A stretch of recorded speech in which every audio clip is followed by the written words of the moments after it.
பிரியமான தேவனுடைய பிள்ளைகளே, கீ ஆஃப் ஹெவன் சேனலுக்கு உங்களை அன்புடன் வரவேற்கிறேன். இன்றைய இறை வார்த்தைகள் வாசிக்க கேட்கலாம் வாங்க. டிசம்பர் மாதம் தேதி 9, 2024 திங்கள் கிழமை. தூய கன்னிமரியாவின் அமலோற்பவம் பெருவிழா. முதல் வாசகம். உன் வித்துக்கும் அவள் வித்துக்கும் பகையை உண்டாக்குவேன். தொடக்க நூலிலிருந்து வாசகம். அதிகாரம் 3, இறை வார்த்தைகள் 9-15 மற்றும் 20. ஆண்டவராகிய கடவுள் மனிதனை கூப்பிட்டு, நீ எங்கே இருக்கின்றாய் என்று கேட்டார். உம் குரல் ஒலியை நான் தோட்டத்தில் கேட்டேன். ஆனால் எனக்கு அச்சமாக இருந்தது, ஏனெனில் நான் ஆடையின்றி இருந்தேன். எனவே நான் ஒளிந்து கொண்டேன் என்றான் மனிதன். நீ ஆடையின்றி இருக்கின்றாய் என்று உனக்கு சொன்னது யார்? நீ உண்ணக்கூடாது என்று நான் விலக்கிய மரத்திலிருந்து நீ உண்டாயோ என்று கேட்டார். அப்பொழுது அவன், என்னுடன் இருக்கும்படி நீர் தந்த அந்த பெண் மரத்தின் கனியை எனக்கு கொடுத்தாள், நானும் உண்டேன் என்றான். ஆண்டவராகிய கடவுள், நீ ஏன் இவ்வாறு செய்தாய் என்று பெண்ணை கேட்க, அதற்கு பெண், பாம்பு என்னை ஏமாற்றியது, நானும் உண்டேன் என்றாள். ஆண்டவராகிய கடவுள் பாம்பிடம், நீ இவ்வாறு செய்ததால் கால்நடைகள், காட்டு விலங்குகள் அனைத்திலும் சபிக்கப்பட்டிருப்பாய். உன் வயிற்றினால் ஊர்ந்து உன் வாழ்நாள் எல்லாம் புழுதியை தின்பாய். உனக்கும் பெண்ணுக்கும் உன் வித்துக்கும் அவள் வித்துக்கும் பகையை உண்டாக்குவேன். அவள் வித்து உன் தலையை காயப்படுத்தும், நீ அதன் குதிகாலை காயப்படுத்துவாய் என்றார். மனிதன் தன் மனைவிக்கு ஏவாள் என்று பெயரிட்டான், ஏனெனில் உயிருள்ளோர் எல்லாருக்கும் அவளே தாய். இது ஆண்டவரின் அருள்வாக்கு. இறைவா, உமக்கு நன்றி. பதிலுரை பாடல். திருப்பாடல் அதிகாரம் 98, இறை வார்த்தைகள் 1, 2, 3 ஏபி, 3C, 4. பல்லவி. ஆண்டவருக்கு புதியதொரு பாடல் பாடுங்கள், பாடல் பாடுங்கள். ஆண்டவருக்கு புதியதொரு பாடல் பாடுங்கள், பாடல் பாடுங்கள். ஆண்டவருக்கு புதியதொரு பாடல் பாடுங்கள், ஏனெனில் அவர் வியத்தகு செயல்கள் புரிந்துள்ளார். அவருடைய வலக்கரமும் புனிதமிகு புயமும் அவருக்கு வெற்றியை அளித்துள்ளன. பல்லவி. ஆண்டவருக்கு புதியதொரு பாடல் பாடுங்கள், பாடல் பாடுங்கள். ஆண்டவருக்கு புதியதொரு பாடல் பாடுங்கள், பாடல் பாடுங்கள். ஆண்டவர் தம் மீட்பை அறிவித்தார், பிற இனத்தார் கண் முன்னே தம் நீதியை வெளிப்படுத்தினார். இஸ்ரேல் வீட்டாருக்கு வாக்களிக்கப்பட்ட தமது பேரன்பையும் உறுதிமொழியையும் அவர் நினைவு கூர்ந்தார். பல்லவி. ஆண்டவருக்கு புதியதொரு பாடல் பாடுங்கள், பாடல் பாடுங்கள். ஆண்டவருக்கு புதியதொரு பாடல் பாடுங்கள், பாடல் பாடுங்கள். உலகெங்கும் உள்ள அனைவரும் நம் கடவுள் அருளிய விடுதலையை கண்டனர். உலகெங்கும் வாழ்வோரே அனைவரும் ஆண்டவரை ஆர்ப்பரித்து பாடுங்கள். மகிழ்ச்சியுடன் ஆர்ப்பரித்து புகழ்ந்தேத்துங்கள்.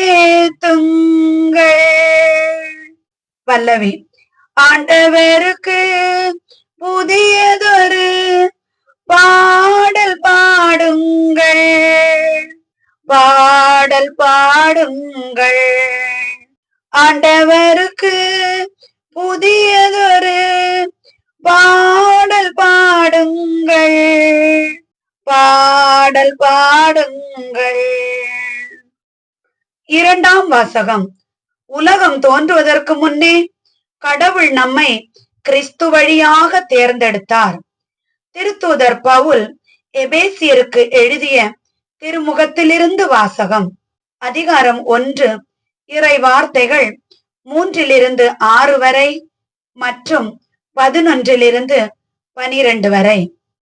சகோதரர் சகோதரிகளே, நம் ஆண்டவராகிய இயேசு கிறிஸ்துவின் தந்தையும் கடவுளும் மானவர் போற்றி. அவர் விண்ணகம் சார்ந்த ஆவிக்குரிய ஆசி அனைத்தையும் கிறிஸ்து வழியாக நம்மீது பொழிந்துள்ளார்.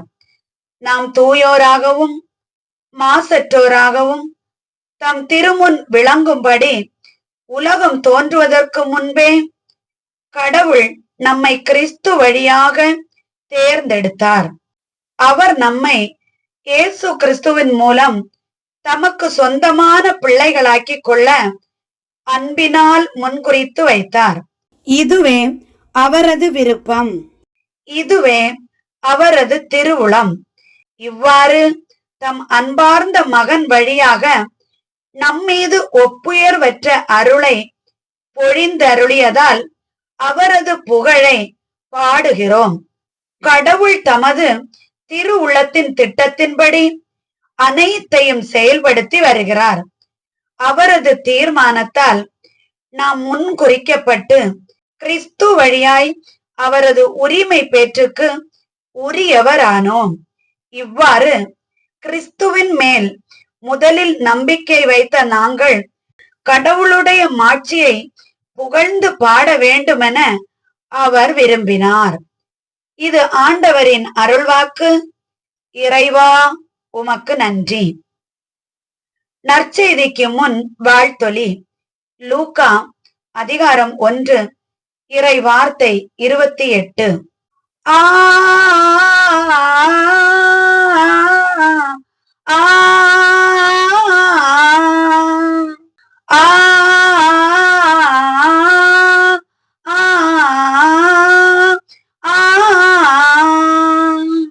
அல்லேலூயா, அல்லேலூயா, அல்லேலூயா, அல்லேலூயா, அல்லேலூயா, அல்லேலூயா. அருள் நிறைந்த மரியே வாழ்க, ஆண்டவர் உம்மோடு இருக்கிறார். பெண்களுக்குள் நீர் ஆசி பெற்றவர். அல்லேலூயா, அல்லேலூயா, அல்லேலூயா, அல்லேலூயா, அல்லேலூயா, அல்லேலூயா, அல்லேலூயா. நற்செய்தி வாசகம். இதோ கருவுற்று ஒரு மகனை பெறுவீர். லூக்கா எழுதிய தூய நற்செய்தியிலிருந்து வாசகம். அதிகாரம் 1, இறை வார்த்தைகள் 26-38 வரை. 6ஆம் மாதத்தில் கபிரியேல் என்னும் வானதூதரை கடவுள் கலிலேயாவில் உள்ள நாசரேத்து என்னும் ஊரிலிருந்த ஒரு கன்னியிடம் அனுப்பினார். அவர் தாவீது குடும்பத்தினராகிய யோசேப்பு என்னும் பெயருடைய ஒருவருக்கு மன ஒப்பந்தம் ஆனவர். அவர் பெயர் மரியா. வானதூதர் மரியாவுக்கு தோன்றி, அருள் மிக பெற்றவரே வாழ்க, ஆண்டவர் உம்மோடு இருக்கிறார் என்றார். இவ்வார்த்தையை கேட்டு அவர் கலங்கி இந்த வாழ்த்து எத்தகையதோ என்று எண்ணிக்கொண்டிருந்தார். வானதூதர் அவரை பார்த்து, மரியா, அஞ்ச வேண்டாம், கடவுளின் அருளை கண்டடைந்துள்ளீர். இதோ கருவுற்று ஒரு மகனை பெறுவீர். அவருக்கு இயேசு என்னும் பெயரிடுவீர். அவர் பெரியவராயிருப்பார். உன்னத கடவுளின் மகன் எனப்படுவார். அவருடைய தந்தை தாவீதின் அரியணையை ஆண்டவராகிய கடவுள் அவருக்கு அளிப்பார். அவர் யாக்கோபின் குடும்பத்தின் மீது என்றென்றும் ஆட்சி செலுத்துவார். அவருடைய ஆட்சிக்கு முடிவே இராது என்றார். அதற்கு மரியா வானதூதரிடம், இது எப்படி நிகழும்? நான் கன்னி ஆயிற்றேன் என்றார். வானதூதர் அவரிடம், தூய ஆவி உன்மீது வரும். உன்னத கடவுளின் வல்லமை உம்மேல் நிழலிடும். ஆதலால் உம்மிடம் பிறக்க போகும் குழந்தை தூயது. அக்குழந்தை இறைமகன் எனப்படும். உம் உறவினராகிய எலிசபெத்தும் தம் முதிர்ந்த வயதில் ஒரு மகனை கருத்தரித்திருக்கிறார். கருவுற இயலாதவர் என்று சொல்லப்பட்ட அவருக்கு இது 6ஆம் மாதம். ஏனெனில் கடவுளால் இயலாதது ஒன்றுமில்லை என்றார். பின்னர் மரியா, நான் ஆண்டவரின் அடிமை, உம் சொற்படியே எனக்கு நிகழட்டும் என்றார். அப்பொழுது வானதூதர் அவரை விட்டு அகன்றார். இது கிறிஸ்துவின் நற்செய்தி. கிறிஸ்துவே உமக்கு புகழ். பிரியமான தேவனுடைய பிள்ளைகளே, இன்றைய இறை வார்த்தைகளை வாசிக்க கேட்டீர்கள். பிரியமானவர்களே, இன்றைய இறை வார்த்தையாகிய தொடக்க நூல் அதிகாரம் 3 இறை வார்த்தைகள் 9-15 மற்றும் 20, எபேசியர் அதிகாரம் 1 இறை வார்த்தைகள் 3-6 வரை, 11-12, லூக்கா அதிகாரம் 1 இறை வார்த்தைகள் 26-38 வரை உள்ள வசனங்களை வாசித்து சற்று நேரம் தியானிக்கலாம் வாங்க.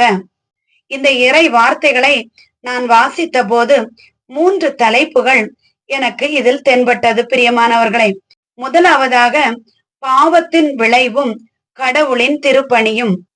தொடக்க நூல் அதிகாரம் 3 இறை வார்த்தைகள் 9-15 மற்றும் 20. தொடக்க நூல் என்றால் ஆதியாகமம். ஆண்டவர் படைத்த முதல் மக்களாகிய ஆதாமும் ஏவாளும் பாம்புடைய வஞ்சகத்திற்கு பலியாகி பாவம் செய்தார்கள். ஆதலால் ஆண்டவர் அதை விசாரித்து பாம்புக்கும் ஆதாமுக்கும் ஏவாளுக்கும் சாபம் கொடுக்கிறார். பாம்பிடம் சொல்கிறார், உன் வித்துக்கும் அவள் வித்துக்கும் பகையை உண்டாக்குவேன் என்று ஆண்டவராகிய தேவன் கூறுகிறார். பிரியமானவர்களே, இந்த வார்த்தை சாத்தானுக்கும் மரியாளின் கருவின் வழியாக உலகத்தை மீட்ட கிறிஸ்துவுக்கும் இடையேயான போராட்டத்தை நமக்கு சொல்கிறது. பாவம் உலகத்துக்கு வந்தாலும் தேவனுடைய கிருபையால் இரட்சிப்பு என்னும் திட்டத்தை நமக்கு அளித்தார். இது நம்முடைய பாவங்களை மன்னிக்க தேவனின் கிருபை எவ்வளவு வலிமையானது என்பதை நமக்கு எடுத்து காட்டுகிறது. ஆதலால் நாம் நம் படைத்த ஆண்டவருக்கு எதிராக யார் எந்த சூழ்ச்சி செய்தாலும் அந்த சூழ்ச்சியில் விழாமல் நாம் ஆண்டவரிடம் மன்றாடி வாழ வேண்டும். ரோமர் அதிகாரம் 5 இறை வார்த்தை 12 வாசித்து பாருங்கள். ஒரே மனுஷனாலே பாவமும் பாவத்தினாலே மரணமும் உலகத்திலே பிரவேசித்தது. ஆதாமாகிய அந்த ஒரு மனுஷனால் உலகத்தில் தலைமுறை தலைமுறையாக பாவம் தொடர்ந்து வந்து கொண்டே இருக்கிறது. இது மரணத்தில் போய் முடிகிறது என்பதை இந்த வசனம் நமக்கு எடுத்து காட்டுகிறது. யோபு 7ஆம் அதிகாரம் 9-10 வசனங்களில் சொல்லப்பட்டிருக்கிறது, மேகம் பறந்து போகிறது போல பாதாளத்தில் இறங்குகிறவன் இனி ஏறி வரமாட்டான். அவன் தன்னுடைய வீட்டுக்கு திரும்ப மாட்டான். அவனுடைய ஸ்தலத்தை அறிய மாட்டான். பாவம் செய்கிறவர்கள் இப்படி போகிறார்கள், பாதாளத்தில் ஏறி வர முடியாத அளவுக்கு அனுபவிக்கிறார்கள் என்பதை நமக்கு இந்த வேத வசனம் சொல்கிறது. ஆதலால் பிரியமானவர்களே, பாவம் செய்யாமல் நாம் எப்பொழுதும் பரிசுத்தமாக வாழ வேண்டும். இரண்டாவதாக, நம்மை தேர்ந்தெடுத்த கடவுளின் கிருபை. எபேசியர் அதிகாரம் 1 இறை வார்த்தைகள் 3-6, 11 மற்றும் 12. திருத்தூதர் பவுல் சொல்கிறார், கடவுள் நம்மை உலகம் தோன்றுவதற்கு முன்பே கிறிஸ்துவின் வழியாக தெரிந்தெடுத்து கொண்டார். இதுக்கு அர்த்தம் என்னவென்றால், தேவனின் மகிமைக்கு நாம் அங்கீகாரம் அடையும்படியாக இந்த திட்டம் நமக்குள் நிறைவேறியது. தேவனுடைய திட்டத்தில் நாம் அனைவருக்கும் முக்கிய பங்கு இருக்கிறது. தேவன் எப்போதும் நம்மை நேசிக்கிறார் என்பதே இதன் ஆழமான கருத்து. நாம் வாழ்க்கை தேவனுடைய ஆசீர்வாதங்களால் நிரம்பியதாக இருக்க வேண்டும். பிரியமானவர்களே, வாசித்து பாருங்கள். 2 தீமத்தேயு அதிகாரம் 1 வசனம் 9. ஆண்டவர் நம்முடைய கிரியையின்படி நம்மை ரட்சிக்காமல் தம்முடைய தீர்மானத்தின்படியும் ஆதி காலம் முதல் கிறிஸ்து இயேசுவுக்குள் நமக்கு அருளப்பட்ட கிருபையின்படியும் நம்மை ரட்சித்து பரிசுத்தமாக வாழ அழைக்கிறார் என்பதை இந்த இறை வார்த்தை நமக்கு தெள்ள தெளிவாக கூறுகிறது. யோவான் அதிகாரம் 15 இறை வார்த்தை 16 பார்க்கும்போது, நீங்கள் என்னை தெரிந்து கொள்ளவில்லை, நான் தான் உங்களை தெரிந்து கொண்டேன் என ஆண்டவர் சொல்கிறார். பிரியமான தேவனுடைய பிள்ளைகளே, இந்த இறை வார்த்தையில் நாம் பார்க்கும்போது ஆண்டவர் தான் நம்மை தெரிந்து கொண்டார். நாம் ஆண்டவரை தெரிந்து கொள்ளவில்லை. நாம் பிதாவாகிய தேவனிடத்தில் இயேசு கிறிஸ்துவின் நாமத்தினால் எதை கேட்டாலும் தருவேன் என்கிறார். அதற்கு அர்த்தம், ஆண்டவராகிய இயேசு கிறிஸ்துவனுடைய நற்செய்தியை நாம் பறைசாற்றும் போதும், தேவனுடைய பிள்ளைகளாக இருந்து பிறருக்கு நாம் உதவி செய்யும் போதும், நாம் எதை கேட்டாலும் ஆண்டவர் நமக்கு தருவார். நாம் பிறருக்கு கனி கொடுக்கும் விதமாக இருக்க வேண்டும். நம்மில் அந்த கனியாகிய இறை வார்த்தை நிலைத்திருக்க வேண்டும்.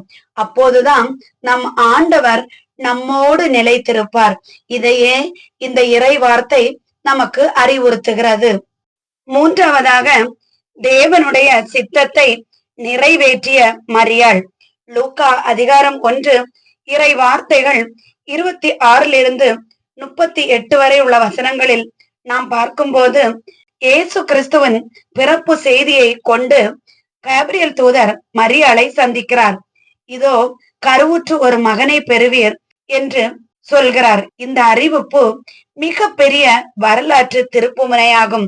மரியாள் பயந்து இது எப்படி நடக்கும் என கேட்டாலும், தன்னுடைய தாழ்மையான குணத்தினால் ஆம் என்ற வார்த்தையின் வாயிலாக ஆண்டவரின் திட்டத்தை நிறைவேற்ற அனுமதி அளிக்கிறார்.